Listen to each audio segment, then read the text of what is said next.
सम्मानीय सभामुख महोदय, आज म अन्य विषयमा नभई नेपालको सीमा सुरक्षा सम्बन्धी गम्भीर विषयमा सदनको ध्यान आकर्षण गराउन चाहन्छु।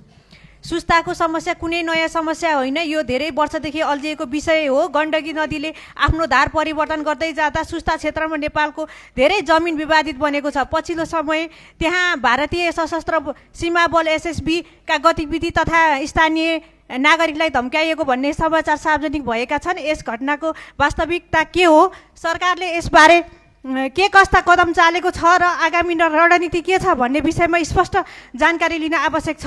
त्यस्तै लिपुलेख, लिम्बुवा, धुरा र कारापानी जस्ता क्षेत्रहरू नेपालको राष्ट्रिय स्वाधीनता र मौलिक अखण्डतासँग जोडिएको संवेदनशील विषय हुन्। यस्ता समस्या केवल ती क्षेत्रहरूमा मात्र सीमित छैनन्, अन्य सीमा क्षेत्रहरूमा पनि विभिन्न प्रकारका विवाद र चुनौतीहरू विद्यमान छन्। कुनै पनि राष्ट्रको सार्वभौमिकताको आधार भनेकै आफ्नो भूभागको संरक्षण र सीमाको सुरक्षाको सुनिश्चितता हो। यदि राज्यले आफ्नो भूमि र सीमाको रक्षा गर्न सकेन भने त्यसले देशको सार्वभौमिकतामै प्रश्न उठाउँछ। त्यसैले नेपाल सरकारले सीमा सम्बन्धित सबै विषयको सचेत तथ्य छानबिन गरी आवश्यक कूटनीतिक पहल गरी अघि बढाओस् भन्ने मेरो आग्रह छ। आवश्यक परे दुई देशको सहमतिमा सीमावर्ती क्षेत्रमा वाल लगाउनु परे वाल, नत्र भने काँडे तारबार भन्ने पनि लगाइयोस् भन्न चाहन्छु। धन्यवाद।